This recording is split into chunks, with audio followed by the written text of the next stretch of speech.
The funding for this program is provided by the Corporation for Public Broadcasting and the Friends of 4, 10, and 12. Idaho's recent earthquake, centered in the central part of the state, not far from the Idaho National Engineering Laboratory, has reopened the old question of the suitability of this site for nuclear research. We look at that story tonight.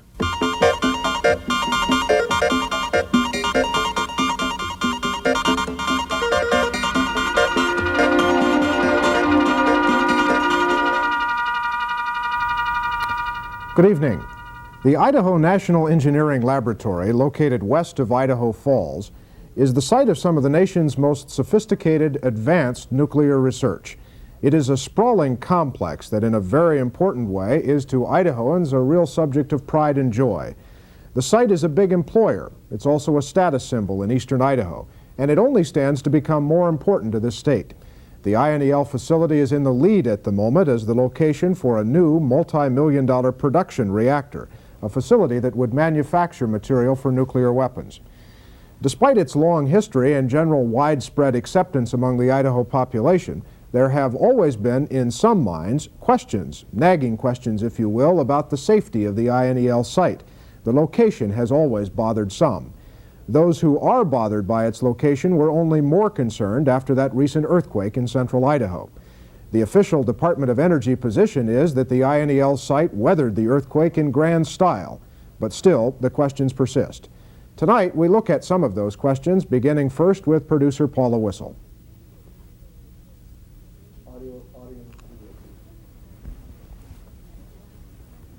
Was considered an ideal location for the building and testing of nuclear reactors. This Department of Energy site, now called the Idaho National Engineering Laboratory, covers almost 900 square miles and employs over 10,000 people. The economy of nearby Idaho Falls is heavily dependent on the continued growth and prosperity of the INEL. And last year, local chamber members lobbied aggressively in Washington, D.C. to bring a government-planned $4.5 billion weapons materials producing reactor to this site.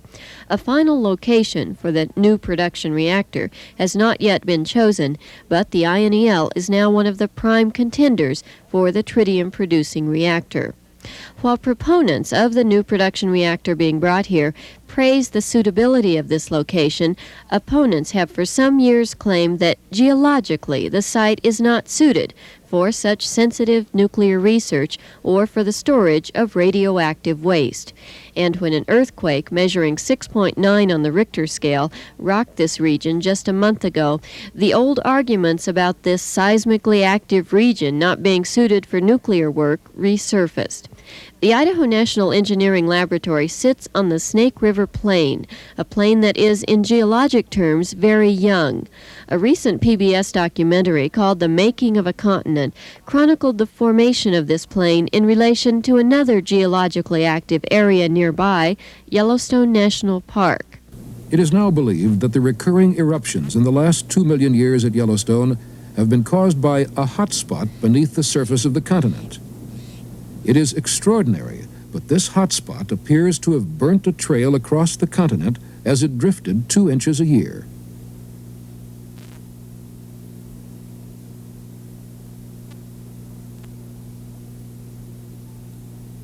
The track of this hot spot is the level Snake River Plain in Idaho.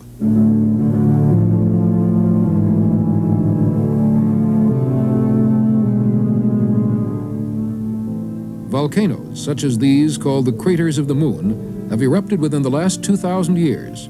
The lava that flows from them spreads out in thin sheets across the level plain.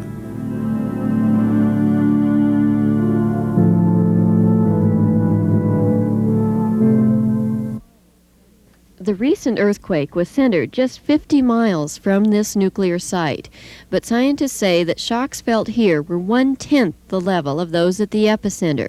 This, they say, is because the Snake River Plain is in a different geological region than the surrounding areas, and according to DOE officials, there are no earthquake fault lines actually running through the site. There does not appear to be a single fault, for example, on the Snake River Plain. And And it appears that there is some dampening effect. Now, the geoscientists can't agree on what that is, but the shock was mitigated pretty rapidly as it came down towards the site. So something is there that's working in our favor. The only damage resulting from the quake were some hairline cracks to support buildings. If anything, according to officials, the earthquake has actually enhanced the chances of getting the new production reactor here.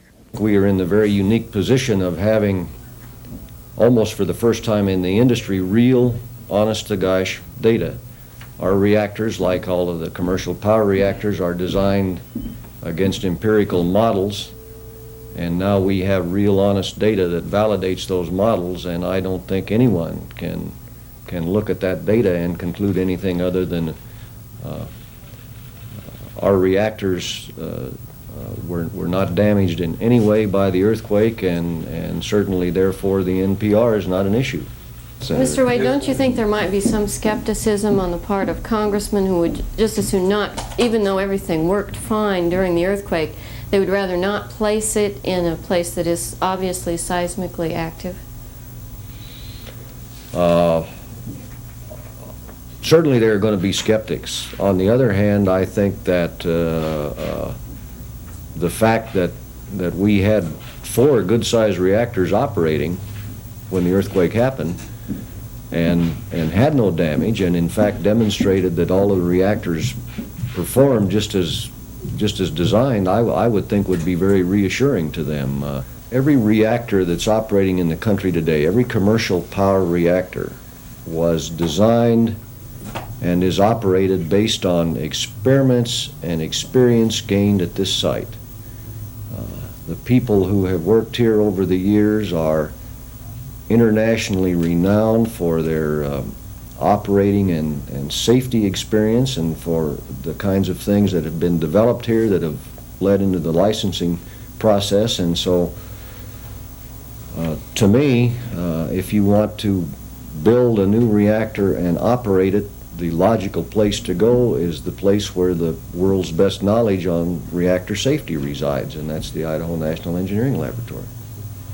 After speaking with Wade, Idaho's Governor John Evans said he is fully in support of locating the new production reactor at the site.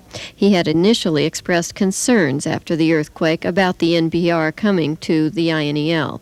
Idaho's Senator James McClure has never wavered in his support of the NPR coming to the Idaho National Engineering Laboratory, and after the earthquake, he praised site officials and said the INEL had come through the earthquake with flying colors. What it proves is you can build a facility at that site that is not going to be damaged by an earthquake. There might have been speculation about that if we had not had the earthquake. But having had it and seen the performance of those installations out there, nothing was damaged, everything functioned the way it was supposed to function. Proves that it can be done. We continue the exploration of the geophysical characteristics of the area where the INEL facility is located now with Dr. Spencer Wood, Boise State University geology professor and a man who has already done considerable study and analysis of the recent earthquake in central Idaho. Let me ask you just quickly, Dr. Wood, for a little more analysis of what this area is like in a geophysical sense. Well, the area north of the Idaho National Engineering Lab is in the Basin and Range Province. There had been scarps, or earthquake scarps, detected there in earlier studies by Tim Haight and Bill Scott with the U.S. Geological Survey that had broken within the last 10 or 12,000 years. Not a great deal of attention or funding has been focused on studies of those particular scarps. By scarp you mean? Scarps are physical breaks, like the break that presently runs along the base of the Lost River Range, but had been rounded and eroded to some extent. Those have been studied, but they haven't really been debated in the scientific community because at that time nobody had a great deal of interest in earthquakes in Idaho. Nevertheless, much of the Basin and Range we feel is capable of magnitude 7 earthquakes along these ranges and basins. This particular area where this earthquake epicenter occurred and this break occurred was an area that had a pronounced lack of seismicity relative to the area over by Stanley and farther east towards McCall and Cascade, or going, farther west in that direction, and farther east over towards Yellowstone National Park and Hebgen Lake, where the earthquake had occurred in 1959. And I think people will now be pointing out that this was an area perhaps of a seismic gap, one in which stresses had been stored for several thousand years and were just now released. The question is raised, perhaps such a seismic gap exists at the base of the Lemhi Range. And I think that's a very valid kind of question. Okay, those are strictly geological points, regardless of whether there's a reactor there or not. Right. Yeah. Okay. We saw in the video, in Paula's videotape, a little bit about the volcanic activity that formed the Snake River Plain. What can you tell me about that and its relevance to the question we're looking at tonight? Well, the Craters of the Moon lies just to the west of Arco, and it's an area of repeated basalt volcanism. It is not highly explosive volcanism, such as we had at Mount St. Helens. It's a little bit more benign in that the flows don't devastate areas for a 15-mile perimeter when they erupt. They come out as rather soupy flows that move along at 10 or 15 miles an hour and cover quite an area. The Craters of the Moon area will definitely erupt again, and studies by Mel Kunst and a number of others with the Geological Survey have shown that they are, in a statistical basis, somewhat overdue. The magma system should erupt somewhat more often than it appears to have erupted since the last eruption there. Which was, as the tape indicated, about 2,000 years ago. Yeah, around 2,000 years ago. I seem to recall an age of around 1,400 for the most recent one. I see, okay. You heard Mr. Wade, the INEL, the Department of Energy manager on that tape, say that there was a dampening effect at the site. For some reason, the damage was right off the site was in some cases much more serious than right on the site. How do you explain that?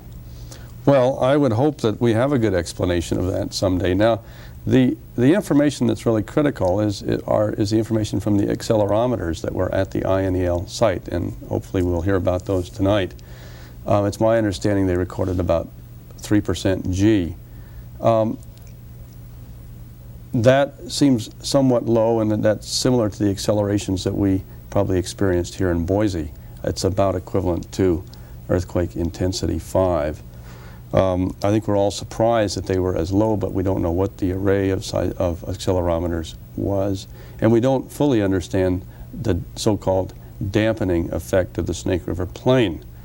There's a lot of considerations that need to go into studying of earthquake ground motion, not just a few accelerometer sites located at a specific point. Mm-hmm. We need to look at it on a more regional basis, because there are radiation patterns from faults when they break, and you may have nodes of high ground motion that might have just been at the INEL site. Only a detailed micro-intensity map will show that.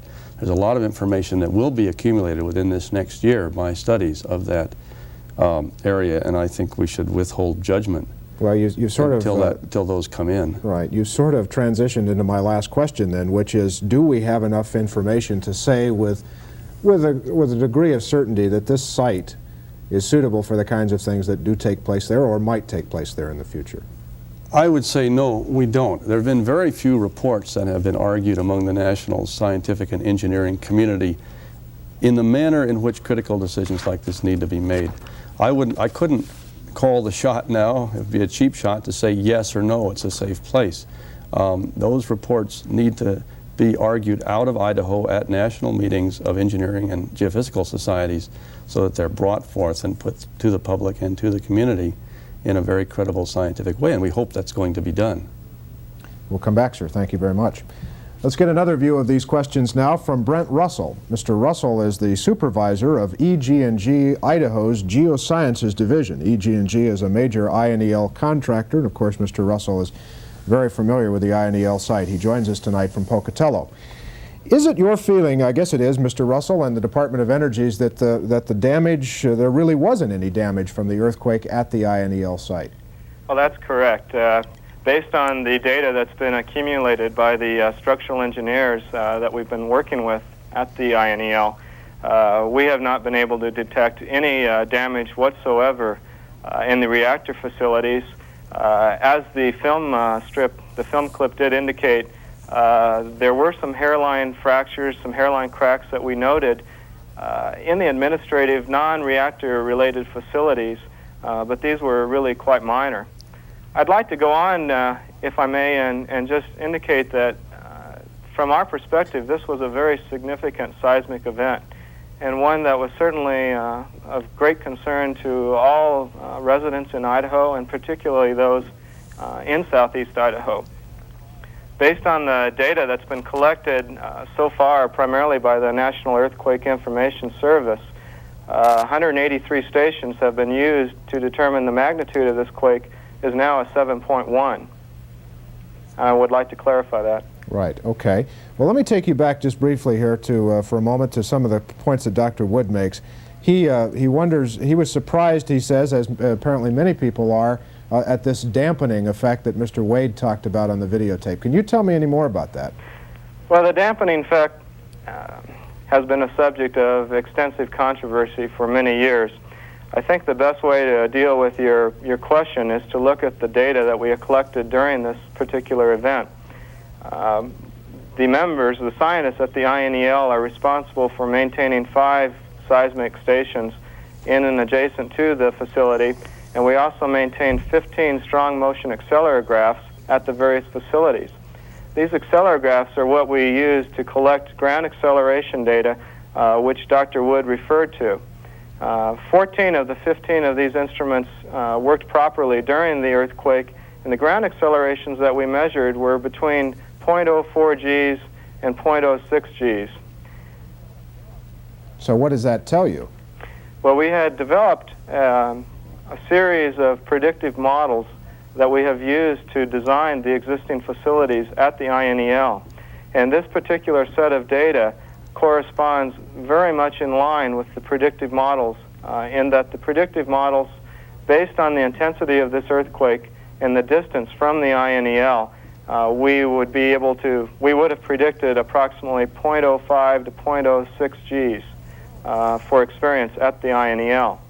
Until we go through a detailed analysis of all of the seismic data that we are currently building up since this particular earthquake, it's going to be very difficult to say a great deal more about the decoupling or the attenuation due to the plane itself. I see. Well, Dr. Woods says it's his opinion, if I understood him correctly, that there is not adequate data to say with some degree of certainty, with some degree of definition, that this site really is as suitable as you think it is, for example. Well, my only response would be that I believe that we have to have developed a reasonable understanding of the seismic characteristics of the plane in order to have developed our predictive empirical formulas. And based on the data that we have collected during this particular event, I would say that our predictive formulas certainly are not out in right field, and suggest that we have at least a reasonable understanding of the seismic characteristics associated with the fault zone to the northwest of the INEL. So in a word, it's a safe site? I believe it is, based with the data that we have today. Okay, we'll come back in a moment, sir. Thank you very much. Thank you. Our final view of this tonight comes from Janice Berndt. She is a leader of the anti-nuclear group, the Snake River Alliance, and the coordinator of a statewide task force on the proposed new production reactor, which I mentioned earlier INEL is in the lead for right now. You've heard the scientists talk here, Ms. Berndt. What's your concern? What's your group's concern about the questions that are raised, if any, about the earthquake? Well, first I must say that I'm not a geologist, so I'm not speaking from that viewpoint. I'm speaking from the viewpoint of a citizens organization that regards themselves as a watchdog, that we are here to ask questions and to talk about what kind of impact something like the new production reactor would have on Idaho. As far as what I've heard so far, I'd like to respond to something that Mr. Wade said at the beginning of the show, and he said he felt that he was reassured by this experience with the earthquake that everything was fine, but this is just one earthquake. My question is, what happens if we have an earthquake that's bigger than this? He also said that this was a good-sized reactors that weathered the earthquake. From my understanding, the reactors at INEL are relatively small test reactors, nothing like what the new production reactor would be, which is a very large reactor, larger than anything that's out at INEL right now. So I think there's size difference here we're talking about. And the one final point I'd like to make is that so far we've only heard about the reactors at INL. We heard nothing about any of the other facilities out there, about the waste storage area and those kinds of things. There's more out there than just reactors, and so far I haven't heard much. And you have some concerns about how those facilities might have weathered this event as well. Yes, I definitely do. Well, let me ask you about something Mr. Russell says. Isn't he right when he says that they have what he believes at least to be very good data about the effect of geophysical activity on that site? And he makes the case, I think, quite convincingly from his perspective that they know what's going to happen. Well, like I said, I'm not a geologist, I'm not a scientist, so I'm looking at this from a citizen's viewpoint, and I think that we can't make such a rash statement on the basis of only one earthquake. When Dr. Wood was talking about some of the studies that have been done earlier, there's a fellow who from the USGS, Mr. Kuntz, who's done a study on volcanism, and his theory is that earthquake in the surrounding areas could indeed trigger volcanic activity on the Snake River Plain. So, you know, that's something to take into consideration also. Right. Well, one of the immediate questions, I guess, is the future of the new production reactor, which you're very concerned about. You heard Mr. Wade say that this actually will enhance the chances of it being located in Idaho because they can sort of, in a way, prove that it would be safe there. I guess you don't buy that. Well, I think what we need to do is make sure it's very thoroughly studied before any decision is made. The environmental impact study is coming up very soon, and this should be a major focus of attention in that study. Senator McClure doesn't seem to think so, but I, as a citizen of Idaho, I think we deserve to know exactly what this is going to mean. Yeah, well, let me open this up and invite you to all get back in when it seems appropriate. First, let me go back to Mr. Russell in Pocatello.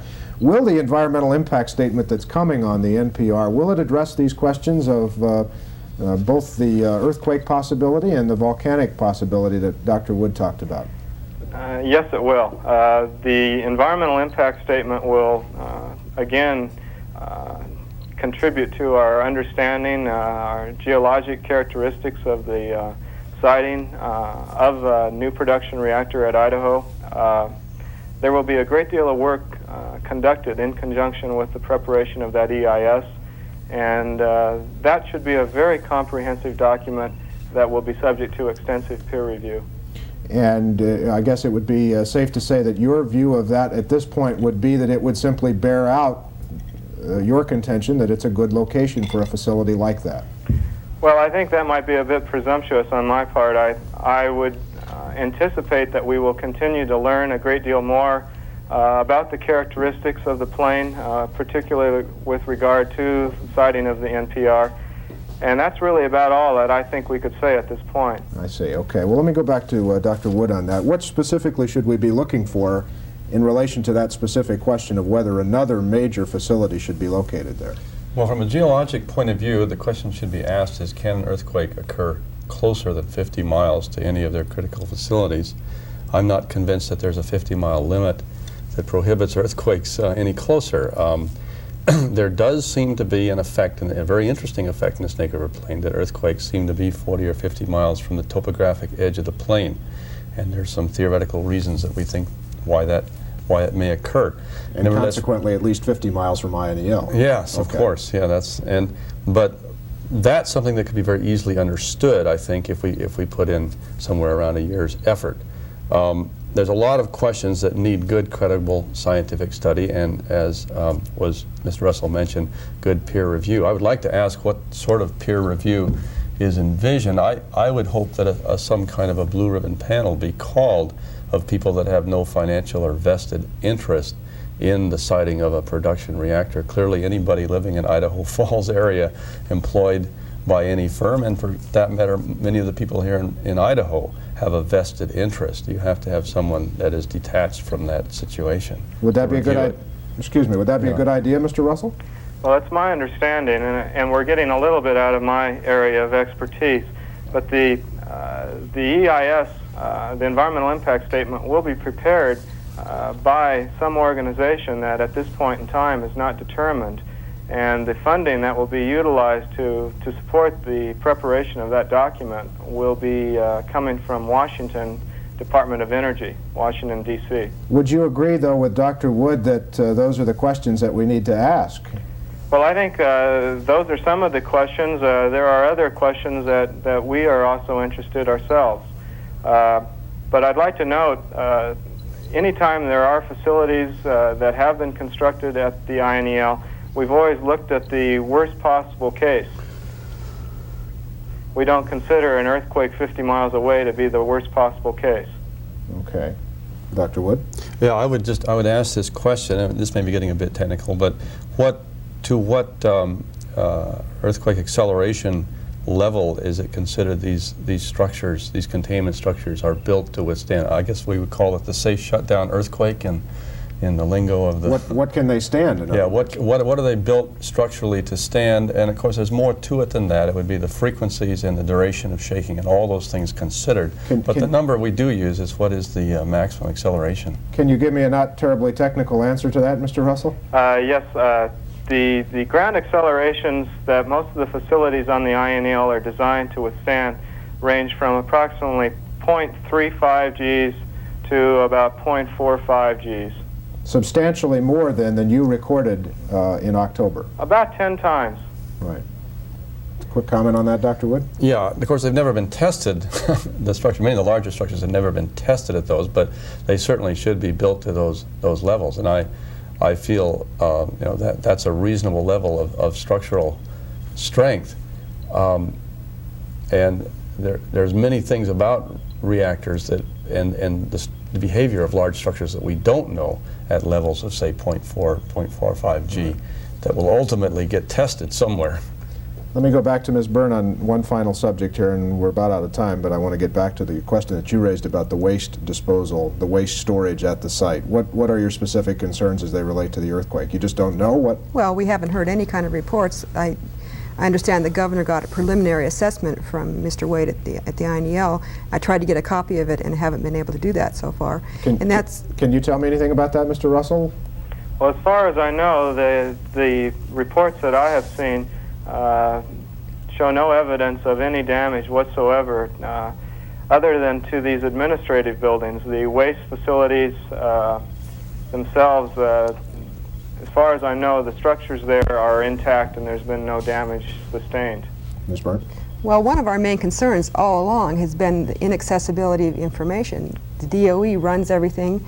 They inspect the facilities, they set the standards, and they have basically a monopoly on information. And it's particularly bad in the case of the NPR because this is something related to our national security, and it's very easy for them to say you can't have this information because of national security reasons. So, you know, it's something that we're concerned about, that the citizens of Idaho be allowed access to this information so we can, you know, make these kind of decisions. Does she have a good point, Mr. Russell, just quickly? Well, I think that my response will be, what other organization or what other agency spends the time to monitor itself like we do on the Snake River Plain Aquifer and report the data and present it to the public? And I think the earthquake data will be reported the same way. Okay. Mr. Russell, you're very good to join us tonight. I know you've had a tough drive down to Pocatello. We appreciate you being there with us tonight. Thank you, sir. Thank you very much. Ms. Berndt, Dr. Wood, thank you. We appreciate it. That's our report tonight. We'll be back with another tomorrow. I'm Mark Johnson. Good night.